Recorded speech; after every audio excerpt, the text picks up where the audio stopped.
All right, welcome back, football faithful, to the Draft Podcast. Proud member of the Gem City Sports Podcast Network. Your front row seat to the NFL Draft, where hope springs eternal and GMs pretend they know more than the fan base. I'm your host, Paul Adamaszek, and we've got a big one today. Last week, we broke down the winners and losers from the NFL Combine in our longest, deepest podcast episode yet. If you missed it, go back and give it a listen. It's the perfect warm-up for what's hitting the airwaves right now. Because this week, we're taking our first crack at the podium. It's the first official Draft Podcast mock draft of the season. No trades, no excuses. Just 32 picks straight down the line. Every team 1 to 32. We're building rosters like it's our job. And after the show, I'll drop the first TDP top 50, as well as our full mock draft from tonight. This is pure exercise. Raw, unfiltered, no shortcuts. Every team gets a pick. Every pick has a purpose. And by the end, we'll have a first round that's either a masterpiece or a mess, probably somewhere in between. And I'm not doing this alone. Joining me today is a special guest, Joe Alward, high school football coach and an amateur draft sleuth who knows the game like Bill Belichick knows hoodies. Joe's broken down more tape than most front offices, and he's my old broadcast partner from back when we'd call games and pray the refs didn't hear us second-guessing the spot. Here's head-to-head for a head-to-head with me tonight. We're going to alternate picks for all 32 teams. No trades, which means we're stuck with the organization in that slot, team by team, top to bottom.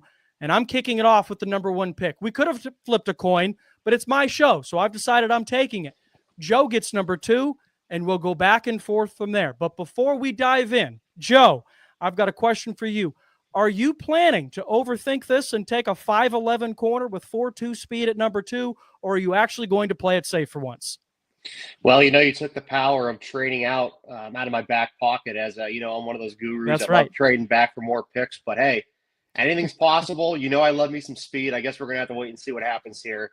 It's all going to come down to who you take at 1. I love it, man. We'll see how that holds up. So get ready, draft fans. Joe and I are taking you through the full first round. Every team, every selection, all the way to 32. For housekeeping purposes, Joey and I have not colluded on a predetermined 1 to 32. This is live. We'll react in real time, and we're able to take into consideration the first couple of days of the legal tampering free agency period. This is the Draft Podcast, and we're starting at the top. First up, the Tennessee Titans. Joey, I told you I'm going to be looking up and down probably all episode long here. I've got more paperwork in front of me than is reasonable for a draft podcast. This is crazy. I did a top 50. I'm going to release it after the show. I have 3 mock drafts that I did, 1 to 32, just myself, just to kind of get me in a frame of mind where I could go with different teams. And then I've got the full draft order, and we'll keep track of that. So we're going to go we'll go 10 picks or so, and then we'll recap. So with number 1, it came down to 2 guys. I asked your opinion, but I didn't tell you who officially I went with because I know you're looking forward to that number 2 pick, and I'll just get right out with it. The Tennessee Titans screw up a lot at the quarterback position, but this one is one that they cannot screw up, right? I'm taking Cam Ward, the quarterback from the University of Miami, the fastest riser over the course of from the start of 2024 to now here today, March 12th, 2025. He's your number 1 overall pick. Quarterbacks matter. Titans need one. Cam Ward, number 1. The thing I like about Cam Ward is he reminds me a lot of, and a lot of people talk about this, is David Carr. His true sidearm release, his ability to get the ball out in tight windows on quick abilities, and he has that never say die mentality when it comes to a play. He finds a way to get the throw off. He finds a way to run the ball. The one thing I would look for him to clean up into the next level in the NFL is his fumbling opportunity. Holds that ball below his ears when he's in the pocket. So when you get a big guy, 6'5", 6'6", consistently on Sundays with DNs, you're going to see a lot of swatting going on in there. So that'll be something to look to see if they're able to clean that up in Tennessee. Not the greatest track record of quarterbacks in Tennessee, but I guess we'll see what they can do with Cam Ward.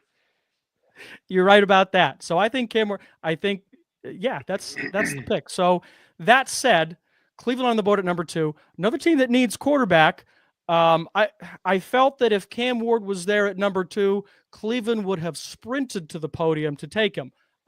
He's not there. Who do you have the Browns taking number 2? So, being that Browns fan that I am, been doing a lot of research on this. And like you said, Cam Ward there too. I think they're sprinting to the podium, sending that card in immediately, get that pick down. A lot of Shadur Sanders speculation going around the front office right now. Starting to hear a lot of rumbles that's potentially the smoke screen for the Browns, waiting to see if somebody trades up into one ahead of them or tries to make that trade with them at two to take Shadur so they can slide back down kind of like they like to. I'm going with this option here.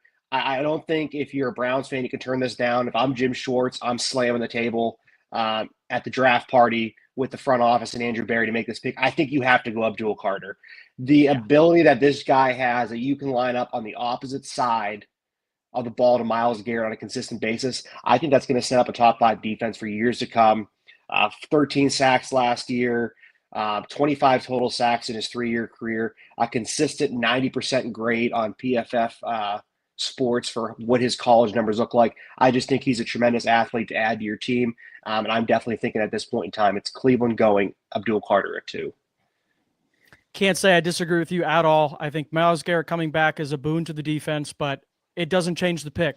Whether he stayed or left, I think Abdul Carter is a great fit for not only the Browns, but any team. Very Micah Parsons-like, started at inside linebacker, went to the outside linebacker. 3rd year, they put his hand in there to prove that he can play the edge position, just like Micah did at Penn State. And he held up, had a great season, had a little bit of a shoulder injury, then the stress reaction, whatever the heck that means at the combine. Hopefully he runs the pro day. If the numbers look anywhere close to where they predict, I think Abdul Carter is a surefire pick. If he doesn't go first, I think he absolutely goes second. I think Abdul Carter is probably the safest player out there this year in this year's draft to know his game is going to translate to the next level. There's question marks around all these top prospects. Travis Hunter, can his two-way ability transfer to the NFL?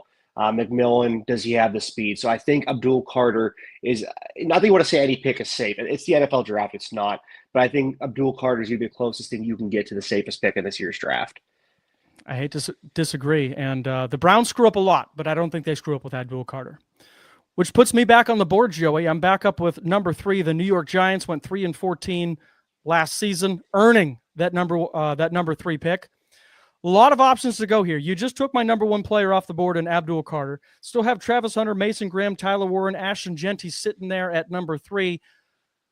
But I think that the Giants go in a different direction. I think we've seen some QB movement so far in the offseason, and one of the teams that hasn't seemed to make any movement at a major position of need are the New York Giants. And I think a lot of the smoke screen that you hear that he didn't sound great in the interviews. There's a lot of teams that said that, he kind of came in and seemed like he didn't care. To me, it sounds like they saw or heard rather a guy who felt like he knew kind of where he was being drafted. And I think this is a guy that understands and knows he's going top 5. And with the 5th pick in this draft, the 6th pick in this draft, trading for a quarterback just 48 hours ago, I think Shadur Sanders goes 3rd to the New York Giants. We have 2 quarterbacks come off the board in the first 3 picks. I can't disagree with you on that. Quarterback, tackle, cornerback are the 3 positions in need that I have on my chart for the Giants coming into this draft.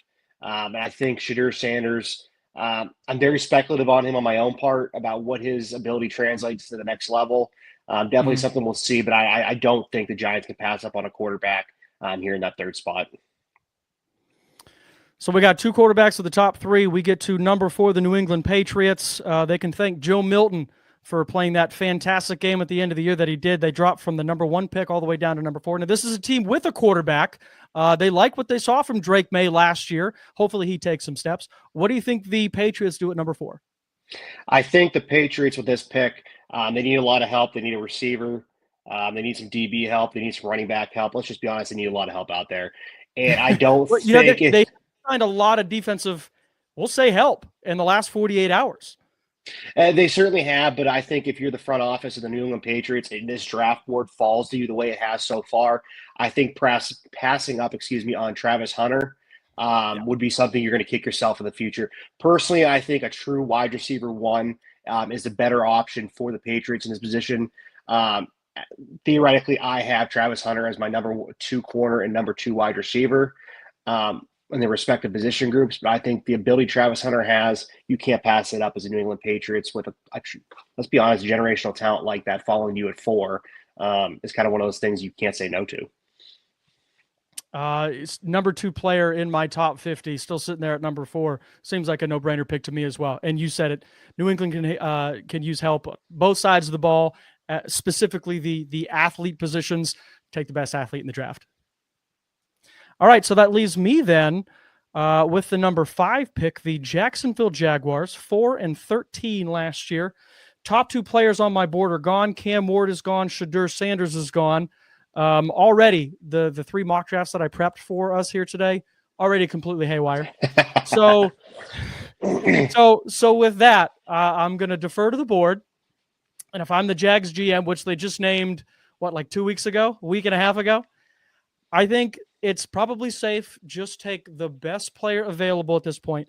The draft is about 2 things: building from the top down and the center out. All right. So you want to build in the trenches first. And so that said, the top trench guy in the top 50 is Mason Graham, the defensive tackle from the University of Michigan. Another one of those guys that you and I talked about. Didn't participate in the NFL Combine as far as the athletic testing. Sounded like he did pretty well in the interviews. He will supposedly run at Michigan's Pro Day, but I'm taking the big guy, Mason Graham, at number 5. 6'3", 320. I'm right there with you. You know, honestly, I debated Mason Graham at 2 for the Browns. I think that defensive line help. Exactly. And D tackle is something that would have been huge for Cleveland. I mean, you have Myles Garrett on the outside. The thing I thought is there's so many defensive line prospects. That's why we went with Abdul Carter at 2. But Mason Graham, slam dunk pick here. I think that's the best option for him. I don't see them going any other way if Mason Graham's there at 5. Not bad. So then we move from number 5, the top interior defensive lineman in a great class of defensive linemen, and we move down to number 6, the Oakland Raiders. Listen to me. The Las Vegas Raiders at 4-13 last year. Traded for a quarterback the other day in Geno Smith. You know, Tom Brady's running that administration now. Just signed the defensive end. Have a pretty good defensive tackle in Christian Wilkins. So another team, Pete Carroll coming in. You know, he likes to run the ball and stop the run. With Las Vegas at number 6, where do you think they go? Here's where I'm going to throw my first ratchet into the bunch. I'm going Omarion Hampton, running back, North Carolina. You know, I really like Ashton Jeanty.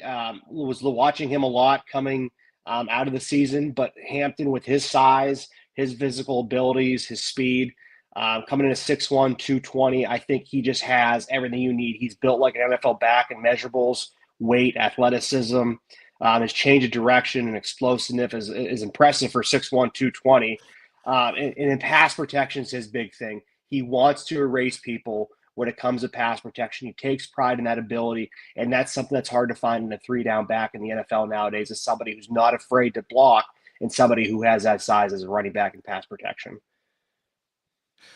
You know, all you said in the last text of me tonight was, I've got some picks for you that'll probably stop you in your tracks. And that one absolutely does, because I know what kind of an Ashton Jeanty fan you are. So Omarion Hampton, who, if you go back in the podcast, I have screamed his praises for the last couple of weeks, ever since the running back episode 2, episode 3. Like I said, it's kind of wild how unknown he is at this point. He would be RB1 in any other draft had it not been Jeanty, but here you do have him as RB1. So it's not necessarily that I have him at RB1. I think his physicality and his traits have a better, smoother transition to the NFL than Ashton Jeanty does. And I think Tom Brady knows from his history of playing quarterback in New England, you need a running back that can catch, you need a running back that can run, and you need a running back that can block. And Hampton checks all those boxes. I am a little speechless. Omarion Hampton going number 6 overall. Is that what did Bijan Robinson go? Did Bijan go 7? He went 7, yes. So a pick higher than Bijan Robinson. Wow.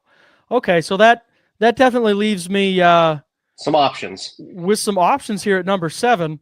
In my pre-podcast workup, I've gone quarterback here. I've gone running back here. I've gone tight end here. And at this point, I'm looking at the top 50. Even with Genty on the board, I still like Breece Hall. I don't think if I'm the Jets front office that Genty's here at this point, but I really have a hard time not bringing in a big over the middle of the field tight end who can block to help out that run game and help give that sort of pacifier, that quick outlet receiver to the newly minted Justin Fields. And so at pick 7 for the New York Jets, I go Tyler Warren out of Penn State. What do you think? It's surprising me a little bit on that. I didn't have tight end as high on the needs for the Jets. Obviously, definitely a need. I was looking more in the realm of a potential cornerback here, defensive back, or another defensive lineman. Tyler Warren, a Swiss Army knife kind of guy, can block, can catch, runs crisp routes, has decent speed. I don't think he's a bad pick here at all, but I didn't have him, I guess, rated as highly on my needs for the Jets. Kind of the way I prepared for this was each position. You didn't tell me till this morning where I was picking, so I did a top three for each pick. And Tyler Warren was one that I did not have on my New York Jets top 3 list. Interesting. I don't want to know where you had Warren going, but you surprised me at 6, so I guess I surprised you at 7. You're up at number 8. The Carolina Panthers maybe saw flashes of the franchise quarterback that they thought they drafted in Bryce Young late last season. Who do you have them going with at number 8? See, this is a tough one that I had. I toyed with the Tyler Warren pick here. Also at 9 with the New Orleans Saints. Kind of was looking at them there. I think this is one of those things that the Carolina Panthers have struggled on the offensive line and the trench play prior to this year. Always up there with the struggle on sacks for Bryce Young and whoever's back there, quarterback Andy Dalton under pressure. I know this isn't necessarily listed as a top need for the Carolina Panthers coming in to this year's draft, at least for what I have. But I think passing up on a guy like Will Campbell is something that you can't do at this position, especially whether Bryce Young is your future or not. You need that keystone left tackle. Will Campbell's one of those guys who, let's be honest, play anywhere on the offensive line in the NFL and most likely be a Pro Bowler at it. So I have Will Campbell coming off the board here and going to Carolina to see what he can do for that offensive line. Don't hate the pick at all. We've talked about who we think the top OT in the class is, and Will Campbell is in both of our top 2s. So I think I agree. Ike Mekwonu can play one tackle spot. You can get Will Campbell to take to play the other tackle spot, and the big thing is keeping your quarterback upright. So I love the pick at 8. I think Carolina, the front office and the fan base has to walk away happy knowing that they get really their first pick of offensive line. If that's their guy, that's their guy. You're going to be happy with that. So that was number 8. So we're cruising through here. We're doing great. Number 9, the New Orleans Saints, 5-12 last season, just restructured Derek Carr. Thought about quarterback here. Not really sure what they want to do there. I've heard that they like Spencer Rattler. So as a traits guy, as a draft guy, I also like Spencer Rattler. Not a whole lot around him last year. By the time he got in there, Rashid Shaheed was hurt. So I can't judge him too much. That said, I think they need to totally redo the defensive side of the ball. I think they're getting old. I think it's gotten a little bit stale. In all 3 of my drafts, I ended up with a defensive lineman coming away for the Panthers. Mason Graham, I had in one of them. I don't know how he fell this far. But for New Orleans, I'm going to have them take the top remaining defensive lineman on my board, and that's interior defensive lineman Kenneth Grant from Michigan. Okay. Not I don't know, saying that out loud and taking him over an edge guy like Jalen Walker, I don't know, but I'm just going to trust the board. I think Kenneth Grant, he's a plug-and-play player. You can play him 3 or 4 positions along the interior of the defensive line. Freakishly huge, freakishly good athleticism for a guy who's 334 pounds. Again, another guy who didn't work out of the combine. Can't wait to see the numbers, but barring something catastrophic, I think we're just going to see an unbelievable RAS score from this guy and see him fly up boards late. See, this is an interesting one you had. I have a little bit of a disagreement with this. I actually had Mr. Kenneth Grant falling down the board to the later part of the first round, potentially the early second round. behind some of these D tackles. My thing from watching Deep film class. from him, And again, that's why we get into this. Yeah, I get it. exactly. My concerns with him watching his film, plays too high and he loses leverage a lot against more talented offensive linemen that are the same size as him. His hand usage can be erratic when he's going up against a guy that has the same caliber athleticism as him, the same caliber strength. He lacks that purpose with his hand usage. And finally, his first step isn't always upfield. If you really watch his steps, he tends to have that false side step or false back step when he comes out of his stance before he gets upfield. And that is something, if you don't coach out of him early in his career, I think that's something that prevents him from being a Pro Bowler and just your average defensive tackle. Hey, I mean, scout the prospect, not the player. You know what I mean? What can they be as opposed to what they are today? So your analysis, you're not wrong on any of it. I don't disagree on any of it. I just think, 6'6", 235 or 335, and like that ability to move, that ability to bend, plays high, but just the natural ability that's there. He's raw. I have him at 11th on my big board. I have him at 9th here. Maybe a bit of a reach, but if you like the player, you take him. He's not going to be there at your next pick. Exactly. And like we said, this is a deep D-line draft. You're right. This is one of those ones you could find something wrong with any player. It's all based off of preference. If you're a guy that, like we are, that likes to scout these guys and take a look at them, I mean, you can find holes in anybody's games. Definitely has a potential. That was just one of the ones I kind of saw as kind of a falling down the board type thing based off of some of the tape that I saw, especially coming out of not this season, but last season. All right, there we go. So you got pick 10. Round out like the first third of this. The Chicago Bears at 5-12. New head coach, a new system in place. A lot of excitement in Chicago. Where are we at pick 10? See, this is a tough one. A lot of great names still on the board. A lot of names that I'm kind of surprised that are still up there on the board. This is a guy that he was tough for me to score. Some character off the field issues. If he didn't have those, I think he's a bona fide top 5, top 8 pick. I think some of those character concerns, you could see him dropping down into the 20s. But with his pure talent and based off of where we are today with free agency, legal tampering period, and kind of the direction with this fresh start going on in Chicago, James Pierce Jr. out of Tennessee, I knew it. Was going to be my pick here. Like I said, love him as a prospect, love him as an athlete. What is there not to like besides his off-the-field issues? And I think that's one of the things that could prevent some teams from potentially taking them earlier in the draft or even taking them here at 10. It's something to keep an eye on as we get closer to draft day and when we actually see that Thursday night when the names are called, how far up the board does he go or how far down does he slide? He is so interesting where you have him slated, and you said it perfectly. Character issues is the one thing. I have him at 31 on my big board, on my top 50, and it's not the talent. It's the off the field. He's just got to go to the right spot. Is Chicago the right spot? That I can't answer. I know that the tape is there. The athlete is there. Wow, if you can just get his head on straight, absolutely deserving of the top 10 pick. So we're getting to pick 11, but before we do, Joey, I want to go over the top 10. Once again, recap real quick here. At number 1, Tennessee took Cam Ward. At number 2, the Cleveland Browns ended up with Abdul Carter. At number 3, the New York Giants get their quarterback of the future in Shedeur Sanders. Number 4, Travis Hunter, maybe the best player in the draft, falls to the New England Patriots. At number 5, the Jacksonville Jaguars take Mason Graham, the defensive lineman from Michigan. At number 6, maybe our first surprise, Omarion Hampton, the running back from UNC, off the board to the Las Vegas Raiders. At number 7, the best tight end on the board, Tyler Warren out of Penn State, ends up with the Jets. At number 8, we see our first offensive lineman come off the board, Will Campbell, headed to the Carolina Panthers. At number 9, Kenneth Grant, Mason Graham's running mate at Michigan, another interior defensive lineman, goes to the New Orleans Saints. And at number 10, James Pierce Jr., a polarizing defensive end, edge out of Tennessee, goes to the Chicago Bears. And that leaves me with the 11th overall pick, the San Francisco 49ers. Very injured last year. Well, let me just ask you this.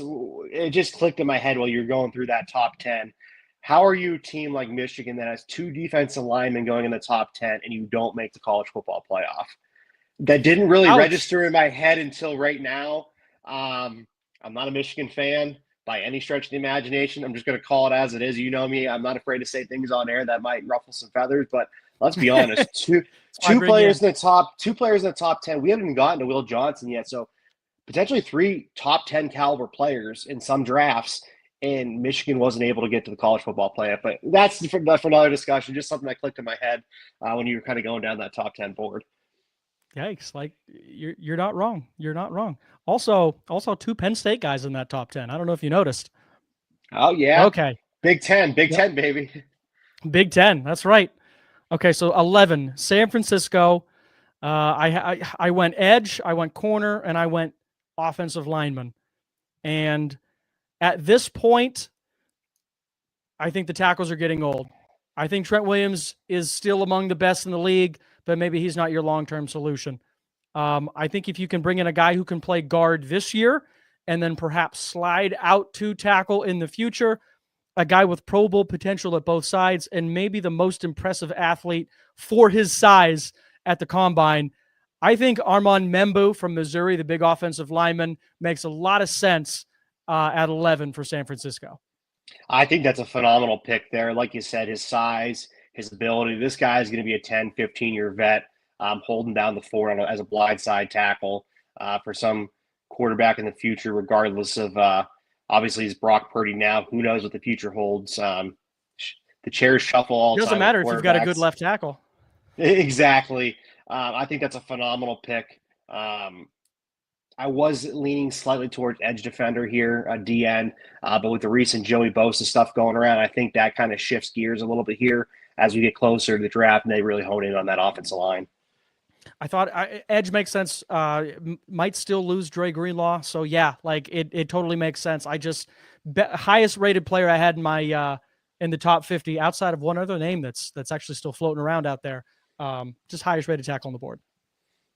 You have number 12. How about them Cowboys? 7-10 last year, lost a little bit in free agency. What does old Jerry do at number 12? If I'm Jerry Jones here, I'm picturing the movie Draft Day with the Cleveland Browns, the owner walking to the podium thinking Bo Callahan's the pick, has a jersey ready to go. And I think that guy with that name on that jersey, Jerry Jones, is literally flying from Dallas to the draft floor when he sees how this is falling, is Ashton Jeanty. Yep, I think he has to go here. I think it's a storybook ending kind of thing. Just something about Jeanty and Dallas. Just I don't know what it is. It's just something about that combination, the running back history that Dallas has. I think this is a phenomenal fit for Jeanty. Quite honestly, if I'm him, I'm liking this opportunity to be in Dallas better than being if he was a pick at 6 for Oakland. I just think this is a great opportunity, and I think both Jeanty and the Cowboys will be happy with this pick. I love the pick, and I knew where you were going as soon as I gave it to you. The absolute best case scenario for Jerry Jones and the Cowboys is Jeanty falling to him. That'd be a phenomenal pick for both sides. So we're at number 13, and this one's a big one. So you can kind of see in the background, I have a little bit of a connection to the Miami Dolphins. I think if the board falls this way for Miami, I'm ecstatic on draft night. I've seen 2 tackles go. I agree. I've seen 2 tackles go so far. I'm looking at the big board: corner, linebacker, edge, corner, edge, another tight end, another edge. And all the way down at 18, I have my next highest rated offensive lineman. So I am a build the trenches guy, especially in the draft. Chris Grier is not. He's find an injury prone super athlete and we'll just take him wherever. I am not. I am much smarter, much smarter than Chris Grier. And I'm going to take the best offensive lineman on the board.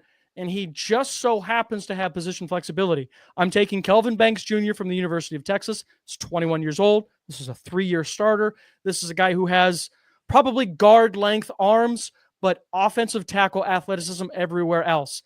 Even if he's a guard long-term, Joey, that's really where the Dolphins need right now, is at guard. I think he needs to play guard first year anyway. If he shows the upside and ability to play tackle later, great. That's fantastic. I don't have Booker from Alabama coming off the board here. I want a guy who has at least tackle upside as opposed to a guy who's just a guard, and I'm just absolutely smitten with Kelvin Banks Jr. at 13. What do you think? See, I had Tyler Booker as an opportunity pick Yeah, here. I get you. I mean, do you like my explanation? Exactly. You couldn't go wrong there. Kelvin Banks, a great guy, someone you can slide out in the future. My pick actually here would have been the corner out of Texas for Miami. I think that would have been a great option. Don't hate it either. He was my first option for Miami.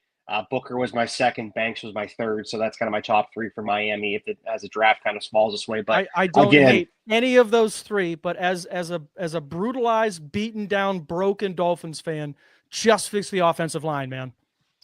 Being a Browns fan over here, I don't have too much sympathy for you. You're not wrong there. That was rough to watch. Speaking of teams that need some offensive line help, you're at 14 with the Indianapolis Colts. New quarterback, maybe. Also, Anthony Richardson still on the roster there. Colts at 8 and 9 last year, picking 14. Who you got? We're staying with the offensive line trend. I think this offensive line class that we're seeing this year and defensive line class, this is potentially the best trench play draft we have seen in a long time, top to bottom. So much depth. Josh Simmons, Ohio State. I have him coming off the board here, heading out to Indianapolis to help build those trenches up for the future, whether it be Anthony Richardson, which it doesn't sound like it's going to be much longer there in Indianapolis, but whoever that quarterback is long-term, having Josh Simmons in your back pocket is definitely something that's a good feeling to have. Love Josh Simmons as a tackle prospect. Maybe one of the only true tackles in this class. Obviously, the injury is going to be the biggest question. At 14, could end up being the steal of the draft. Looking at 15, Atlanta Falcons, 8 and 9 last year. Let's see, corner, edge. Take a look over at the board. Best players available: corner, linebacker, edge. Well, I think corner's the pick, and I think it was the guy that you should have probably went 13 to Miami. Ends up falling down to 15 at the Atlanta Falcons. I'm going to take my number one corner on the board. It's Jahdae Barron, the defensive back out of the University of Texas. Bronco Nagurski winner. What's the Jim Thorpe Award winner? Yep. Speed was his question going into the combine. Ran 4.39. Ball magnet, led the SEC or led the Big 12 last year. Interceptions, he had 5. Passer rating against him, 37.4, one of the lowest in the country. He made quarterbacks pay. They really, listen, just throw to the other side of the field. You have a better time. Jahdae Barron shouldn't be here at 15. He's my 8th overall rated player, and the Falcons get a real steal. That's a phenomenal pick there at 15. I'm kind of surprised, honestly, that he fell this far down the draft board. Not too often do we see corners of this caliber fall this far down the board. And still another phenomenal corner in Will Johnson available. So great pick there with the Falcons. Could have done it better myself. I appreciate that. You've got pick 16, the Arizona Cardinals, another 8 and 9 team last year. Some talk about a potential quarterback trade of Kyler Murray. Nothing materialized or finalized quite yet. I don't know. Does that play into your decision here at 16? I really don't think it does. Heard a little, like you said, a little bit of scraping on the surface about a potential Kyler Murray trade. Nothing really out there right now, at least that I've heard, that's relevant or anything that looks serious. But taken here, going to stay in the trenches, 6'5", 325 junior. He'll be 21 at the start of the season, but Tyler Booker out of Alabama. I think this is a phenomenal pick to secure that inside offensive line. Our hometown favorite, James Conner, giving him someone up front to block for him, giving Kyler Murray some more opportunity in the backfield and make the plays with his feet and his arms. I think Tyler Booker's a great pick here. Interior offensive line is the number one position of need that I had for the Cardinals coming into this draft, and they were able to get that need here at 16. I like it. You talked about them going potentially 3-4 picks higher. Also wouldn't surprise me to go 3-4 picks higher. So pretty much the draft's top-rated interior offensive lineman. A lot of guys with tackle guard flexibility. Booker, really a guard and probably the best one in the class, and goes 16. 17, Cincinnati. Just broke the 500 threshold, finished 9 and 8, maybe no better team at the end of the season last year, and they need a little bit of help to get over the top. I went with the best defensive player available on the board. At number 17, I actually went with the second best defensive player on the board, Jalen Walker, edge player out of Georgia. Okay. It was him or Shamar Stewart rather. And I have him rated 12-14 in the big board. Man, flip a coin. I think you're getting a ridiculous athlete, at a guy who can move at that size, just unbelievably. Jalen Walker gives you experience on both outside linebacker positions, as well as can play with his hand in the dirt. He can cover a little bit. He's going to be an absolute beast on third downs. I just see a freak level athlete that Cincinnati can work into both sides of the rotation, whether or not Trey Hendrickson ends up staying. See, my concern with this pick is Cincinnati more of that 4-3 base defense. I don't see Jalen Walker as a long-term solution with his hand in the dirt. I think he's more of that 3-4 hybrid outside linebacker, edge defender. I don't see him fitting into a 4-3 scheme as well as he would into a 3-4 scheme. I'm not going to say it's a bad pick for Cincinnati. I just don't see him fitting that scheme of what they like to do out there in Cincinnati. I think more of a Mike Green, if we're talking defensive end, might fit that bill. He's right there at better. 17.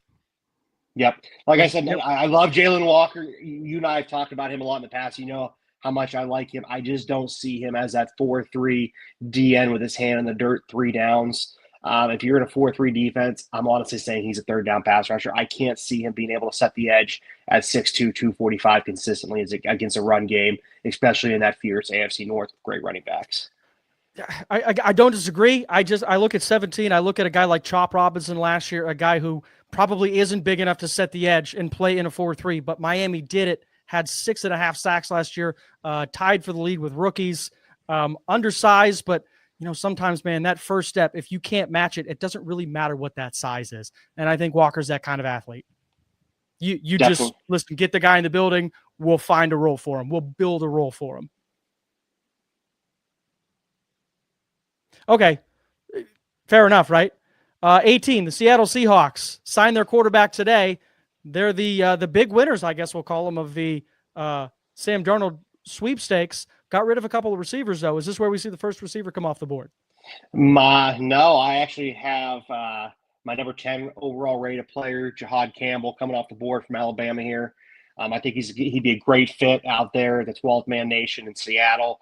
Plays a phenomenal will linebacker, can also squeeze into that Mike linebacker position. Like I said, I have him as my number 10 overall prospect on my top 50 big board. Falling down the board a little bit here to 18, but I think he'd be a great fit and make some very happy campers out there in Seattle. I also had linebacker here at that pick on one of my mock drafts. I had defense across the board there. So we're at 19. We are looking at, that's interesting. I have the Buccaneers at 19. Yeah, Tampa Bay, 19, Buccaneers. Re-sign Chris Godwin, Jahad Campbell off the board. I think where we end up here, man, I went 0 for 3 here in my pick, so now I'm scrambling. Keeping you on your toes. Exactly. Literally, Campbell was the last one I had in my 3. So let me see. If we trust the board, we go with defensive back. Can the Buccaneers use a defensive back? Well, sure. Every team can use a defensive back. Next 2 players, edge and tight end. Well, I look at it as this is a very deep edge class. Maybe we can get an edge coming back later. How about tight end? Well, a couple good tight ends in this class, but I don't know if we have anybody quite the level of a Colston Loveland, tight end out of Michigan. Now, there are 2 tight end types, right? This is kind of how they break them down. You have the Travis Kelce type, the thin, tall, athletic, create space but still big enough to block type, and then you have the what's his name out in the 49ers, George Kittle. Then you have the George Kittle type, a little bit squattier, still a pass catcher, but he's an absolute mammoth in the run game as well. Loveland, see, Warren is more the Kittle type, whereas Loveland is more the separator. He's the Travis Kelce type. If you went into the season, Colston Loveland was the far and away number 1 tight on everybody's board. Now, Tyler Warren came out of nowhere and had just an unbelievable season. But I think if you said at the beginning of the season that Colston Loveland would fall all the way to 19 to the Tampa Bay Buccaneers, another toy for Baker Mayfield to play with, I think they'd be tickled pink to end up with the Michigan tight end on their roster. What say you? This guy, scrappy pound for pound. I know he's only 245 pounds listed. Plays a lot bigger than that. Natural pass catcher. Crisp routes with good juice on the back end at the tops of his routes. Long arms, big catch radius. This guy is going to be a great tight end to come in the future of the NFL, and I think this is a great pick here for Baker Mayfield. We saw how much he likes his tight ends when he was in Cleveland. We've seen that ability when he's in here in Tampa Bay where he is now. I think, like you said, Baker Mayfield will be a very happy camper seeing this pick come off the board. I like to think so. And rounding out the top 20, we'll go for another 10-pick breakdown. The Denver Broncos, 10-7 last year. Bo Nix, great rookie season, made the playoffs. Not quite enough to get past Buffalo, but a good showing.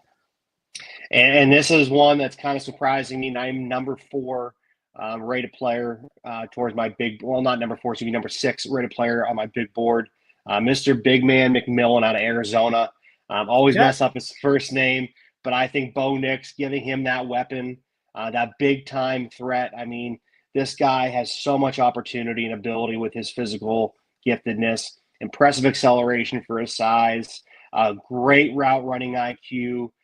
Rarely do you see false steps out of his release, which is a very rare thing coming out of college where someone is that crisp on their route tree. And he's just a strong yard after catch receiver in both the ability and his mentality. The only thing my concern is for his height, very slender build, which can affect his blocking tendencies and his blocking efficiency. Something that you need to have in that ability in the NFL is that blocking on the outside. And also likely won't be a consistent separator versus single coverage. He did better here in 2024, but it's something that he needs to work on in the NFL. But I think this is a great pick for Denver and really makes Bo Nix a happy camper. And in a wide receiver class filled with a lot of players, maybe not a lot of high-end talent, but a lot of NFL caliber wide receivers, Tech McMillan, the first one off the board at 20. All right, let's recap 11 through 20 real quick before we get into our final 12 picks, Joey. At number 11, Armin Membu, second tackle off the board, goes to the San Francisco 49ers. Ashton Jeanty, one of the best players in the draft, somehow falls to the Dallas Cowboys at 12. Miami takes Kelvin Banks Jr., the tackle from Texas, off the board at 13. Number 14, Indianapolis takes, well, I wrote down Simmons. Which one Simmons? Josh Simmons, the offensive tackle from Ohio State. Number 15, Jahdae Barron, the first defensive back, comes off the board to the Atlanta Falcons. Number 16, Tyler Booker, the guard from Alabama, going to the Arizona Cardinals. Jalen Walker, defensive end, the edge from Georgia, going to the Cincinnati Bengals. A linebacker comes off the board at 18 to the Seattle Seahawks, Jihad Campbell out of Alabama. At 19, Tampa Bay takes Colston Loveland, the tight end from Michigan. And rounding out the top 20, the Denver Broncos end up with Tetaroa, call him Tet McMillan, the big wide receiver, the first wide receiver off the board out of Arizona. Joey, that brings us to number 21. And thank God I'm in a room by myself right now because I'm worried about the Pittsburgh fans seeing what I like, worried about what I'm going to pick here. A lot of talk about quarterback. Haven't officially signed anybody yet.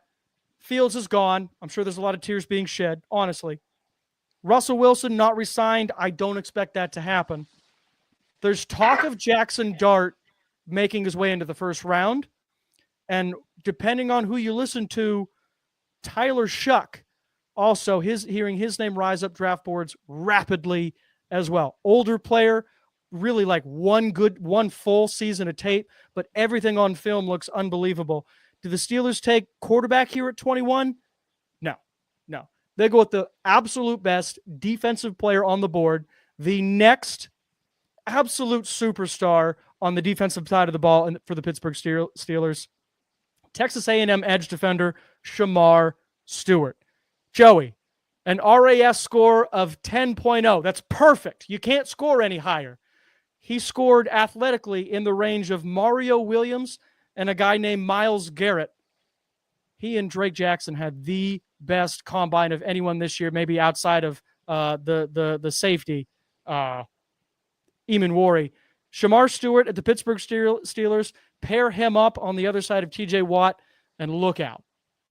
Definitely didn't want to see him going inside the AFC North, but a great pick there. I thought Stewart's just one of those guys. The length, 6'6", the size, 290, just a shade over 21 years old. Struggled back in 2022, but was really able to start picking it up. My only concern with him, my only concern with him is he only has 6 career sacks in 3 years. Kind of troubling for somebody who you consider a top end defensive end to only have 6 career sacks. But here's a kicker: 6 career sacks, but alone 53 quarterback hurries in 2 years. So he's just not that far off. He just got to be able to get home at this point. Yeah, he led college football in almost plays last year. You're right. And he floated. His weight was up near 290. Checked in at the combine at a trim 267. This guy can move at any size. Shows he's got a frame that he can pretty much tailor make himself to wherever defensive coordinators want to play him. I think Trayvon Walker with better pass rush upside. Great against the run, maybe even higher pass upside. I think that's a great comp. I think that's a great comp right there. I appreciate it. We're going to number 22, the LA Chargers. Jim Harbaugh, year 2. Does he bring his boy Will Johnson from Michigan? No. Aha. I think that would be definitely an option if it's there, but I don't see it happening. I'm going Luther Burden III, the wide receiver out of Missouri here. I think that's a great pick. Another great option out there in Los Angeles for a pass catcher for Justin Herbert. I think really takes that offense over the top in the pass game. There's not a lot not to like about this guy. The biggest issues for him, doesn't always attack the ball at its high point in the air, but he's a sharp, explosive route runner, very elusive after the catch, adequate long speed for the NFL, fast footwork and effective releases at 5'11", 208, only being a shade over 21 years old, 21 years old in 2 months. I think this is a great pick and something that's going to be good for the Chargers for many years to come. I love the pick.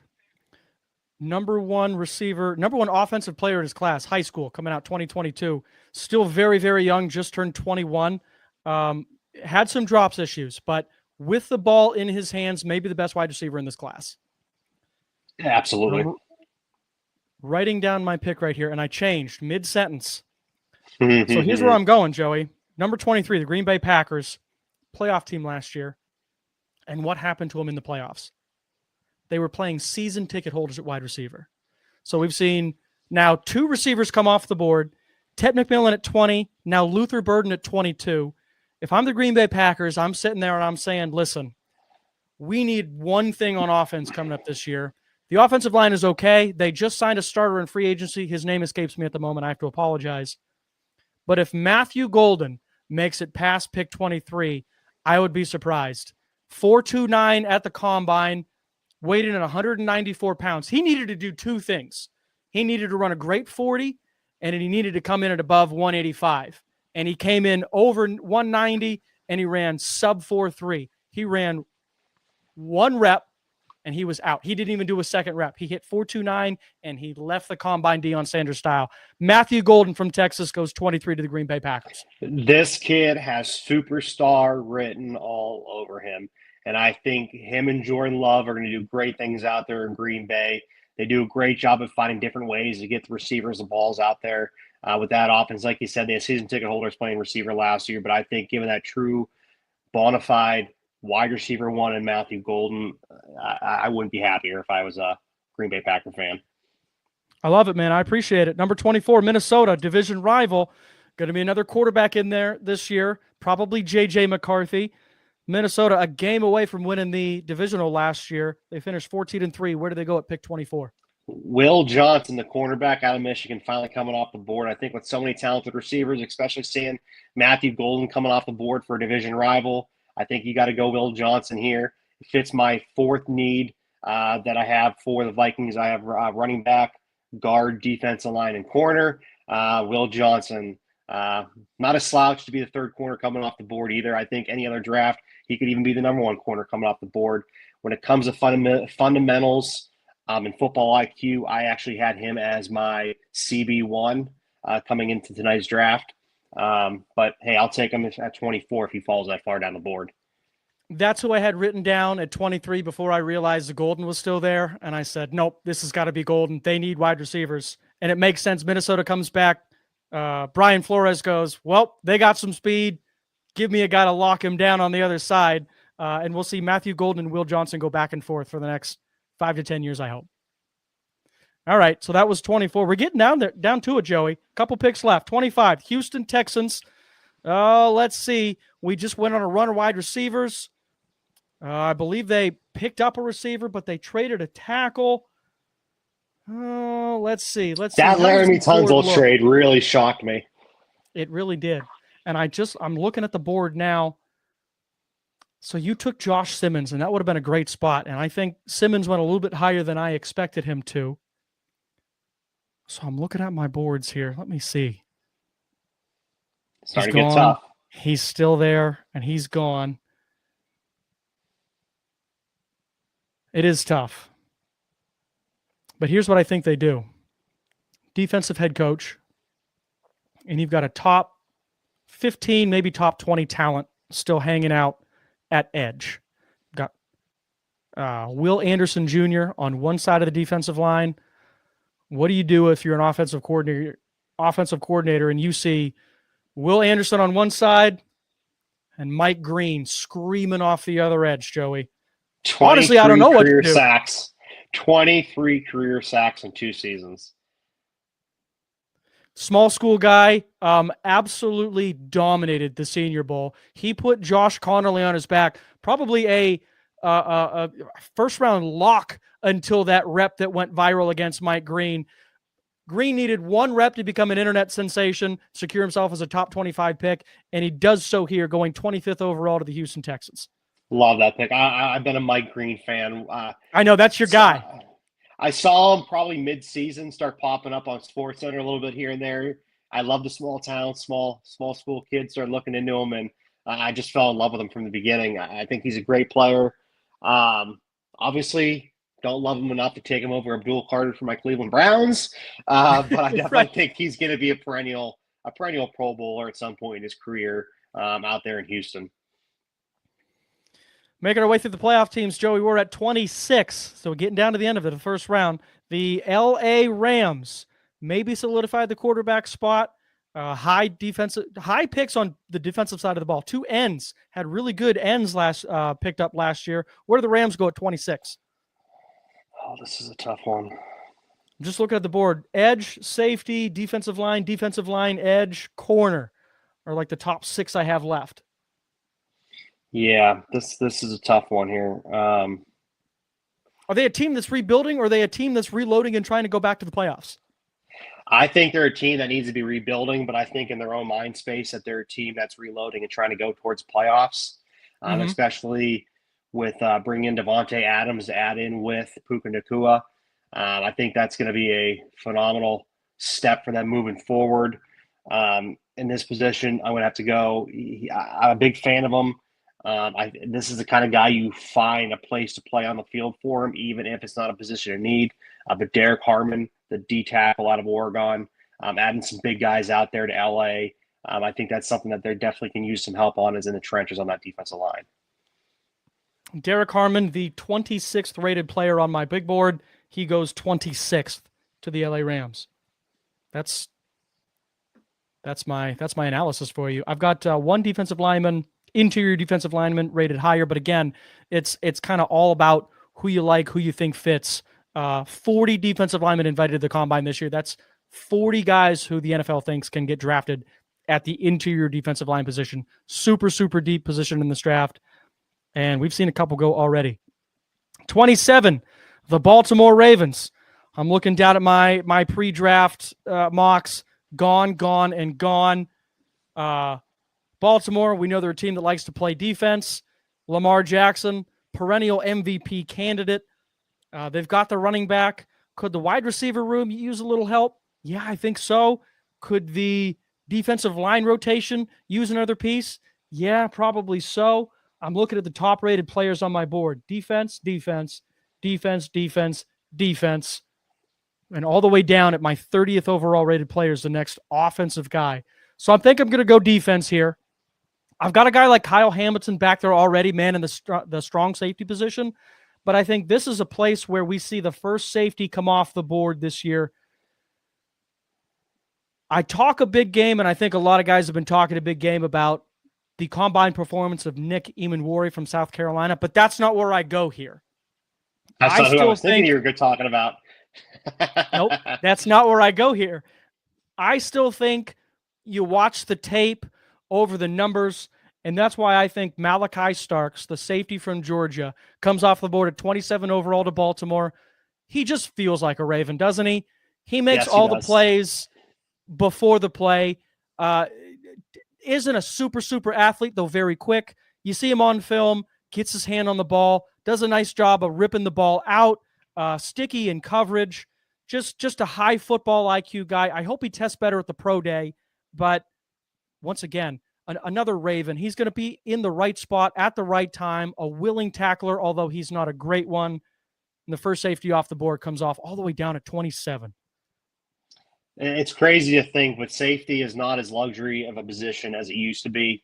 Something that a lot of guys you don't see in the draft going too high at safety. I can't remember the last time we saw safety go super high in the draft, but I think he's going to be a great fit back there with Kyle Hamilton. First rounds, but yeah.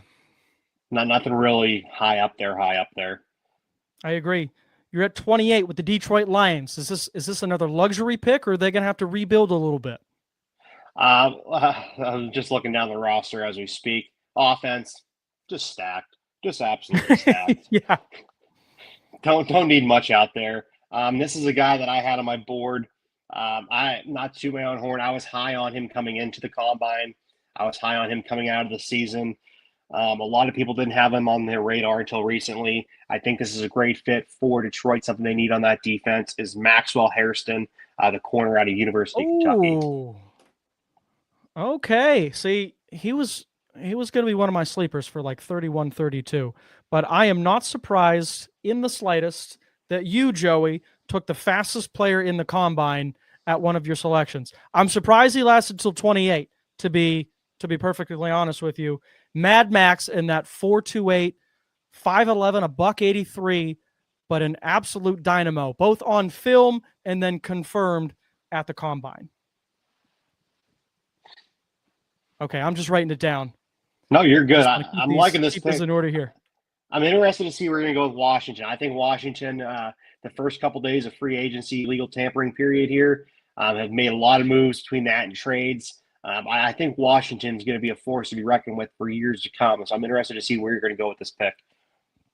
Well, so I'm looking at my pre-draft, my pre-draft mock drafts. Tackle, linebacker, wide receiver. I'm not sure I'm sold on the wide receiver I picked here. It was really more of a need thing. Obviously, tackle doesn't need to be there. They just picked up Laramie Tunzel. If I looked at the top players in my the top 50 big board, defense, offense. At 29, I have the 19th player on my big board available, and then the first player that makes sense is my 30th ranked player. I think I'm going to go with a guy who helps protect my quarterback, even though I just invested heavily in the left tackle position.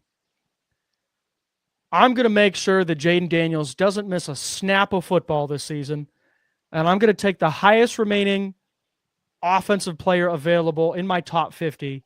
That's Gray Zabel, interior offensive lineman from North Dakota State. Now, this was a tackle at FCS North Dakota State.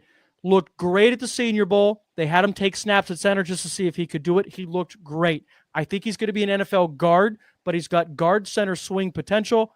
They were a team that kind of ran out of steam in the playoffs, lost one or two guys. Ethan Posich in that divisional round game, didn't play in the NFC Championship. I think that hindered him a little bit. That's why they invested in Tunzel. That's why I think they invest heavily in the offensive line here. They go out and get Gray Zabel, a big riser out of North Dakota State, my 30th overall rated player. They take him at 29. Definitely like it. At 6'6", not many guys have the ability to sink his hips like he does in his stance. He just gets low and stays in front of guys, doesn't he? And he's a great zone blocking scheme type offensive lineman. I think that's a great fit for out there in Washington when you have a quarterback like Jaden Daniels, Gray Zabel. Yeah, that's a great pick for them there, and I think that helps shore up Jaden Daniels' a long career, adds to that offensive line. Joey, rounding out our top 30, I don't want anything to do with making Bills Mafia happy or unhappy. I'm going to leave that to you. The Buffalo Bills at pick 30, what do they need to do to get reigning MVP Josh Allen, $330 million man, over the hump? Well, when Keenan Coleman, Khalil Shakir, and Curtis Samuel are your three receivers, main receivers on your depth chart at this time, I think wide receiver is definitely something you need to take a look at, especially when you've just signed Josh Allen to such a lucrative contract extension just so recently. But there's a little bit of a change on it. I mean, we're going to go wide receiver here. I don't necessarily think it's the person everyone is thinking about at this pick, but I'm going with Jack Beck, the wide receiver out of TCU. Ooh. Love his height, and the main thing is he's a power slot type of receiver who has spent time at tight end and wide receiver. And I think that fits great when you have the type of team Buffalo has, playing up in that cold weather in Buffalo until that new stadium's built, having that guy that can go across the middle and catch passes for Josh Allen when he's under pressure or when he's doing the scramble drill. I think Jack Beck fits exactly the type of receiver that Josh Allen needs to help succeed. Listen, I hate to say it. I hate the pick. That's because he's a perfect fit for Buffalo. And that's a coach's pick too. That doesn't surprise me that a coach like you watches the film on that guy, watched him play in the Senior Bowl, watched him go up and fight for passes, and 9 times out of 10, he was the guy that came down to it. You can use all the cliches in the world you want with this guy: gym rat, savvy, deceptively fast, all those things. All the cliches work. At the end of the day, he's a really good football player. I think he's going to have a Ladd McConkey type impact, and I agree. I think he's better than the wide receiver that they took really high last year in Keon Coleman. So I think Jack Beck's and don't get me wrong, I'm a big fan of Emeka Egbuka. I just think that's what I thought you were going to go with. I just think Beck fits the Buffalo Bills and Josh Allen better than what Emeka Egbuka does. Joey, we're through 30 picks. I want to go 21 to 30, and then we're going to get to the 2 Super Bowl teams. We're going to improve these Super Bowl rosters here. 21, the Pittsburgh Steelers ended up with Shamar Stewart. They love that. Pittsburgh's happy. They're going to allow negative points per game. The LA Chargers extend the receiving corps, taking Luther Burden III out of Missouri. Green Bay, back-to-back receivers, is Matthew Golden, the man from Texas with the 4.29, ends up in Green Bay with Jordan Love. Number 24, the Minnesota Vikings end up with Will Johnson, somehow perhaps the best cornerback in the draft, falling to 24 into the lap of Brian Flores. He'll love that. At 25, the Houston Texans end up with Mike Green, the guy out of Marshall, the Swami special. 26, the LA Rams take Derek Harmon, the big man from Oregon, just making sense of the middle as they get ready for the retirement of their big guy out there. Baltimore Ravens at 27, Malachi Starks, the first safety off the board, just feels like a Raven. Pair him with Kyle Hamilton. Number 28, Detroit, Mad Max. He feels like a Detroit pick at this point. I agree. Speed like Jameson Williams. Yep.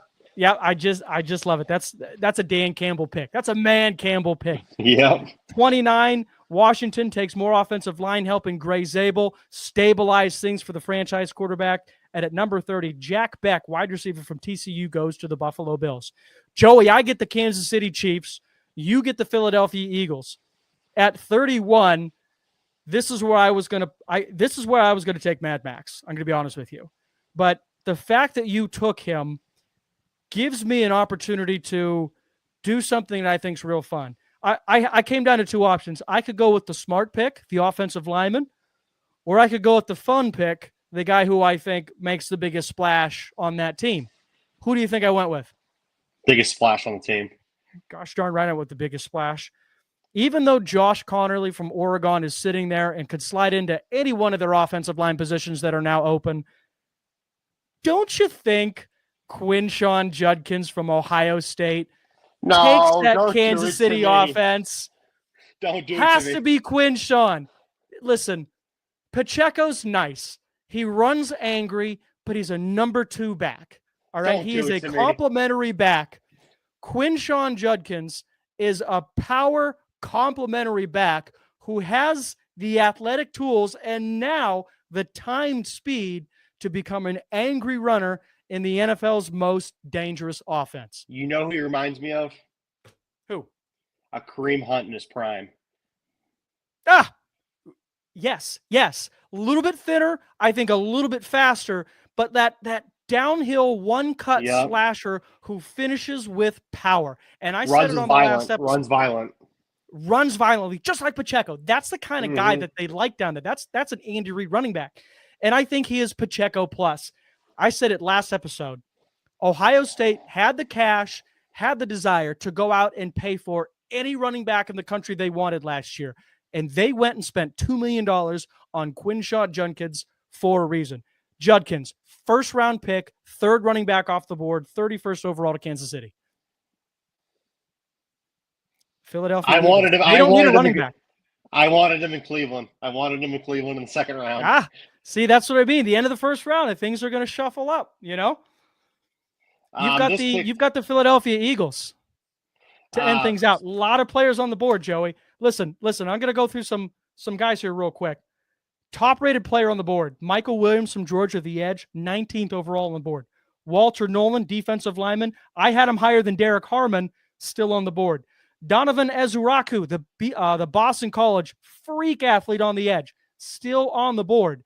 Donovan Jackson, Nick Emanwari, Emeka Egbuka, Josh Connerly. Lots of places you can go here at 32, Joey.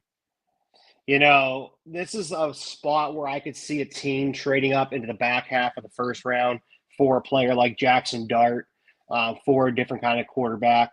I think this is a great spot where you could see that happen. But Michael Williams, defensive end out of Georgia, he just feels like Philadelphia. When I think of him and I picture him in that Eagles uniform, I'm picturing Rocky playing in the background. He just feels like a Philadelphia Eagle for some reason to me. And that's where I have rounding out the pick number 32 for the Philadelphia Eagles. But like I said, I have a feeling more likely Philadelphia trades this pick than they do to actually make the pick. But considering the circumstances on how we made our rules and omissions for tonight, no trades allowed. So listen, here's what I'm going to say about that pick. That is the most Jeffrey Lurie pick possible because the Georgia Bulldog to Philadelphia Eagle pipeline is strong. Yep. And it has worked out incredibly well for them to this point. I think if Michael Williams is still on the board at 32, they're not just running to the podium. Swami, they're sprinting. Dude, that's it. We just went through 32 picks in an hour and 8 minutes. I got one more segment I want to do with you here real quick. You've got the list in front of you. I want to ask you two questions. First, rapid reaction. Biggest steal of the first round. Who do you think? Biggest steal of the first round, I would honestly say New England Patriots having Travis Hunter to fall to them at 4. That was something that I did not see coming. Everybody talking about him being number 1 overall prospect, going number 1 or number 2. But the fact that a guy like that is going to fall to number 4, that one really caught me off guard. But one that I will say I wouldn't say Travis Hunter is the biggest surprise pick at number 4, but mine would be Jalen Walker at 17 to Cincinnati. I talked to you about how my thoughts were on Jalen Walker's future. You know I'm a big Georgia Bulldog fan. You know I'm a big Jalen Walker fan. I just don't see that being a fit for Cincinnati and what they like to do on defense. Okay, so you got ahead of me there. You gave me your biggest steal, and then you gave me your biggest reach. So that was. I don't think that's my biggest reach. That's not my biggest reach. I think that's my biggest. Did I say steal or did I say surprise? Surprise. Okay. All right. Okay. So surprise. That's good. So I guess 3 questions then. So we'll go with biggest surprise, which makes me change my answer. I will say biggest surprise here has to be Genty at 12 to the Cowboys, just because I didn't see him getting that far. That's the biggest surprise to me. I didn't think he'd fall out of the top 10. So, okay. So then this question, the biggest steal, who fell the farthest that you think made out the best? I'm going to have to take a look at this. I'm going to have to go ahead and say on this one, the Green Bay Packers, the fact that Matthew Golden fell that far, like you said, with what he put on tape at the Combine and what he measured in at the Combine, the fact that he fell outside the top 20, when we know how pass happy the NFL can be nowadays, I think Matthew Golden falling off 23 to Green Bay was one of those. Fair enough. I think my biggest steal, I went a little bit higher. Jahdae Barron went 15th to the Falcons. I have him as a top 10 player. I think he's going to start pretty much whatever NFL ball club he goes to. For him to fall all the way down to 15 of the Falcons, I think they're absolutely tickled to take their future number one CB. All right, so then your biggest reach, who was the guy that you think probably that I picked too high? You picked too high? I already know where you're going with mine, but I'm going to go with Kenneth Grant at 9 to New Orleans. Well, I knew that's where you were going with mine. So that's fair. So then, you did say that, and I'm kind of looking at it like, I don't know. I don't hate the pick. I think he's a great player, but maybe it is a little too high for him with the board. I don't know. Drafts are crazy. My biggest reach, and I don't even know that he's a reach because I know that he's a really, really good player. I just did not have in this universe Omarion Hampton going 6th overall. That's why I bring you onto this, is for crazy picks like that. In a different thought process. Look, man, thank you so much for coming on. Appreciate you. Thank you for having me. Oh, dude. So I have this labeled as the first edition mock draft. I think I'm going to go through a few more positions. I'm going to rank a few more position groups. We're going to find out a little more as free agency goes on, and we'll hear a little bit more that comes leaking out through front offices. We may have some trades in the weeks leading up. I don't think so. Too many, especially in the first round. But I think we should know a little more information as we get closer to the draft. So I think sometime in April, I definitely want to have you back on if you do this again. I think we end up with a different 1 to 32. It's not if you look anywhere similar. I can guarantee that a month from now. So much can happen. So many smoke screens out there. So much to see what can happen. I think there's a lot more trades coming up in the NFL prior to the draft. A lot of different – I think there's going to be more quarterback carousel, especially in Cleveland. Like I said, I think it'll be fun to save this picture of our draft board that we created tonight and compare it to the next one we do in April and see how the dominoes fall and if anything's similar. I agree, man. Listen, that was fantastic. Can't wait to do it again soon. All right. That's a wrap on TDP's first official mock draft. Joe, once again, I appreciate you jumping in and bringing your football brain power to the table. I'd say we built a pretty solid board, or at least one that'll keep the internet buzzing. Listeners, let me know what you think. Who nailed it? Who whiffed? Which pick made you shout at your car stereo like a coordinator in the booth? I'll be posting our full mock draft along with the official TDP Top 50 list after the episode, so keep an eye out for that. And hey, I want your feedback. Tell me where I went wrong, where Joey got lucky, and who you'd be banging the table for in the war room. Next week, I'll be diving into the defensive side of the ball with a closer look at this year's this year's defensive backs class. I thought I was going to do edge. We're going to do DBs next week. My rankings had Joe raising an eyebrow, so I've got a week to do some deep diving and let you know what I come up with. Make sure you're subscribed to the Draft Podcast on Spotify, YouTube, or wherever you get your football fix. And if you like what we're doing, hit that 5-star review. It's like handing us a draft day trade up for free. Thanks for hanging out with us today. I'm Paul Adamaszek, and I'll see you Monday morning on Flagship City Sports Talk, 9 a.m. on 105.9 FM and TalkErie.com.